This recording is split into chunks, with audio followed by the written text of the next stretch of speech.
তো বন্ধুরা, আমরা এখন যে মাছটাকে দেখতে পাচ্ছি, এই মাছটাকে আমরা সবাই চিনি ফাইটার নামে, বা একে বেটা ফিশও বলা হয়।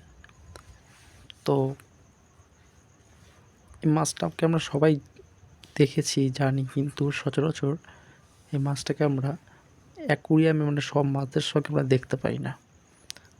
তো সেই কারণে আমি আজকে মাছটাকে সিলেক্ট করলাম, মাছটাকে নিয়ে কিছু বলবো বলে, মাছটার সম্বন্ধে আপনাদেরকে।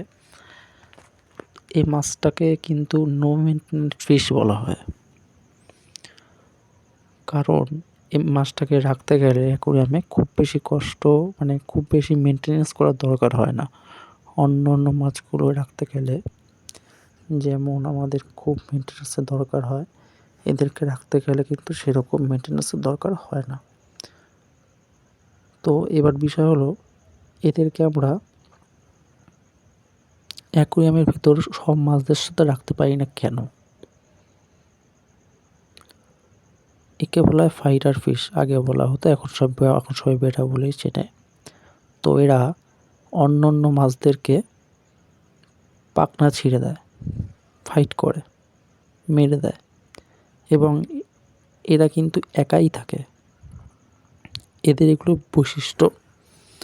এরা দুটো মেল ফাইটার ফিশ বা বেটা ফিশ, এরা কিন্তু একসাথে থাকে না এক জায়গায়।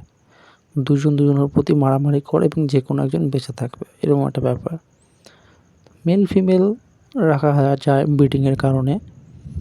ও বলে দিই একটা কথা, এরা কিন্তু ডিম দেয়, এদের ডিম থেকে ডিম ফুটে এদের বাচ্চা হয়।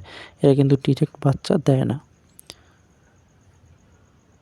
এই মাছগুলোই খুব সুন্দর, কিন্তু এদের অ্যাকুরিয়ামের ভেতরে না রাখাই ভালো। কখনো কখনো যদি এরা অন্য মাছকে নাও মারে, কখনো কখনো দেখা যায় অ্যাকুরিয়ামের ভেতরে যে অন্য অন্য আমাদের যে ফিশগুলো আছে, তারা কিন্তু ওদেরকে অ্যাটাক করে দেয়, এবং তারা ভীত হয়ে একটা কর্নারে গিয়ে বসে থাকবে, নিজেকে একটা ভীত ভীত ভাব দেখাবে, আপনি তাকে দেখতেই পাবেন না। সব থেকে ভালো হচ্ছে, এদেরকে দেখবেন অ্যাকুরিয়ামের শপে এক ধরনের গোল চার পাওয়া যায়, ওটা 6 ইঞ্চি বা 4 ইঞ্চি বোলের মধ্যে জল দিয়ে একে রেখে দিন, কিচ্ছু করতে হবে না। সপ্তাহে একদিন জলটা চেঞ্জ করে দেবেন, আর প্রতিদিন নিয়ম করে যে ড্রাই ফ্রুট হয়, বিভিন্ন ড্রাই ফ্রুট আছে, আমি কারোর নাম বলছি না, যে কোনো ড্রাই ফ্রুট 2-3টে করে, 4টে-5টা করে দানা দিয়ে দেবেন।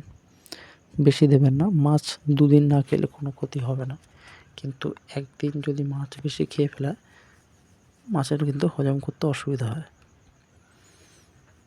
আর এদের অক্সিজেন লাগে না, আপনার অক্সিজেন দেওয়ার কোনো দরকার নেই, পাম্প দেওয়ার দরকার নেই, ওরা নিজেরা জল থেকে অক্সিজেন নিয়ে নেবে।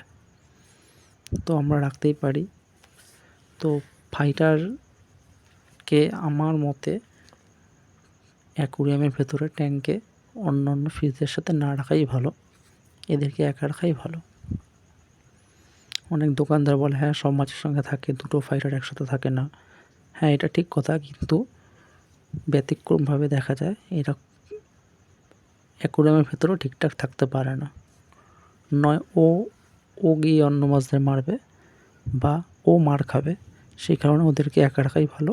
আপনি একটা কাজ করতে পারেন, 4 কর্নার স্কোয়ার করে, পার্টিশন বাই পার্টিশন স্কোয়ার, 3-4টে ডিভিশন করে, যেটাকে ফাইটার ট্যাঙ্ক বলা হয়, ওরকম করে রাখা যায়, তাতে খুব সুন্দর লাগে।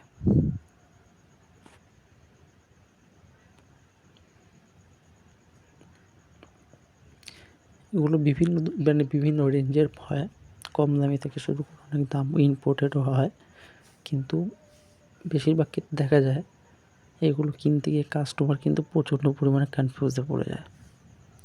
মানে আপনারা কনফিউজ হয়ে যাবেন এদেরকে পছন্দ করতে গেলে। এরা এত এত এত সুন্দর হয় দেখতে, আর এত বিভিন্ন ধরনের কালার, খুব ভালো লাগবে, আপনারা দেখুন।